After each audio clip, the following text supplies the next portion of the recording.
क्या आपने कभी सोचा है कि मासिक धर्म के समय स्त्रियों पर पाबंदियां क्यों लगाई जाती है? अक्सर इसे कमजोरी या असुविधा से जोड़ा जाता है, लेकिन क्या यह सच है या फिर इसी समय नारी के भीतर प्रकृति द्वारा दिया गया एक ऐसा वरदान छिपा होता है जो उसे साधारण मनुष्य से उठाकर देवी के स्वरूप तक पहुंचा सकता है? ये वीडियो उन मिथकों और धारणाओं को तोड़ने का एक प्रयास है जिन्हें समाज ने हजारों सालों से महिलाओं पर थोपा है। यहाँ हम किसी भी तरह की पाबंदी या रूढ़िवादी सोच की बात नहीं करेंगे।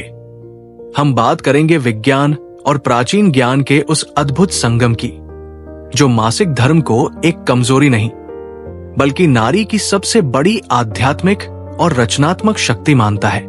ये एक ऐसा विषय है जो हर महिला को ये महसूस कराएगा कि वो वास्तव में कितनी शक्तिशाली है।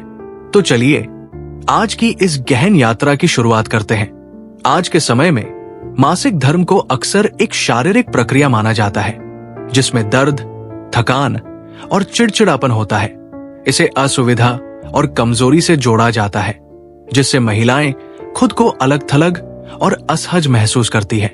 लेकिन क्या आप जानते हैं कि ये सोच सिर्फ आधुनिक नहीं है? प्राचीन सभ्यताओं में ये समय नारी की पवित्रता और शक्ति के चरम पर होने का प्रतीक माना जाता था। अगर आप गौर करें तो स्त्रियों का मासिक चक्र लगभग 28 दिनों का होता है और ये वही समय है जितना चंद्रमा को एक पूर्ण चक्र पूरा करने में लगता है। यही कारण है कि प्राचीन समय से ही भारत ही नहीं बल्कि ग्रीस और माया सभ्यता तक में महिलाओं को चंद्रमा की बेटियों कहा जाता था। उनका मानना था कि जिस तरह चंद्रमा समय समय पर घटता और बढ़ता है, उसी तरह स्त्री का शरीर भी प्रकृति की इस लय को दोहराता है। ये कोई संयोग नहीं था, बल्कि ब्रह्मांड और स्त्री के शरीर के बीच एक गहरा संबंध था। विज्ञान भी इस रहस्य को मान्यता देता है। जब मासिक धर्म शुरू होता है, तब शरीर अपने आप को शुद्ध और नया करने की प्रक्रिया में प्रवेश करता है। ये एक प्राकृतिक डिटॉक्स विषहरण प्रक्रिया है जिसमें शरीर विषाक्त पदार्थों को बाहर निकालता है और नई ऊर्जा ग्रहण करने के लिए तैयार होता है। ये सिर्फ शारीरिक बदलाव नहीं है, बल्कि मानसिक और भावनात्मक स्तर पर भी गहरा प्रभाव डालता है। आध्यात्मिक दृष्टि से देखा जाए तो इस समय महिला का मन बाहर की दुनिया से हटकर भीतर की ओर मुड़ जाता है। ये इनवर्ड फोकस महिलाओं को अपनी सच्ची शक्ति और अपनी इनर वॉइस को और साफ महसूस करने का अवसर देता है। यही कारण है कि इस समय महिलाएं महसूस करती है कि उनकी संवेदनशीलता और अंतर्ज्ञान शक्ति बढ़ गई है। छोटी छोटी चीजें भी गहराई से महसूस होने लगती है। वास्तव में ये कोई कमजोरी नहीं बल्कि बढ़ी हुई जागरूकता, हाइटेंड अवेयरनेस है। भारतीय वेदों और तांत्रिक ग्रंथों में नारी को हमेशा शक्ति का रूप माना गया है और मासिक धर्म को उसके भीतर की उसी शक्ति का शुद्धिकरण माना गया है। बाहरी दुनिया से हटकर महिला का मन और चेतना भीतर की ओर केंद्रित हो जाती है, जिससे ध्यान, प्रार्थना या आत्मचिंतन इस समय और भी प्रभावशाली हो जाते हैं। ये वो समय है जब महिला अपनी देवी शक्ति को पहचान सकती है और उसे और भी मजबूत बना सकती है। मासिक धर्म के दौरान महिलाओं की रचनात्मकता कई गुना बढ़ जाती है। नए विचार आसानी से आते हैं और जो बातें सामान्य दिनों में समझ नहीं आती, उनका हल अचानक साफ दिखाई देने लगता है।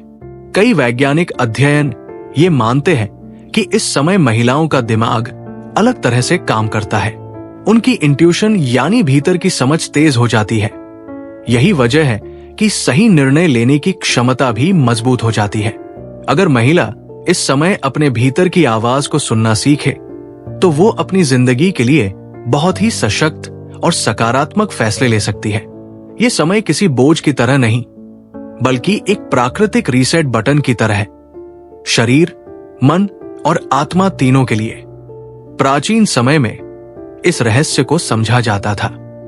जब स्त्रियां अपने मासिक धर्म के समय विश्राम करती थीं, तो परिवार और समाज उन्हें सहारा देता था ताकि वे अपनी ऊर्जा को भीतर महसूस कर सकें। ये केवल आराम के लिए नहीं था, बल्कि इसलिए भी था क्योंकि माना जाता था कि उस समय नारी की आध्यात्मिक शक्ति सबसे अधिक सक्रिय होती है। मिस्र, ग्रीस और कई अन्य संस्कृतियों में भी उनकी उपस्थिति को विशेष रूप से पवित्र माना जाता था। तो अब सवाल यह है कि इस शक्ति को कैसे पहचाना और उपयोग में लाया जाए। यहां कुछ व्यवहारिक उपाय दिए गए हैं। 1. पूर्ण विश्राम और समर्पण।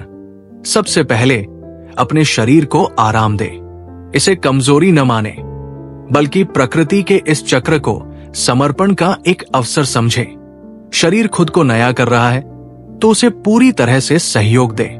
2. ध्यान और शांति। इस समय अगर मेडिटेशन किया जाए तो उसका प्रभाव बहुत गहरा होता है।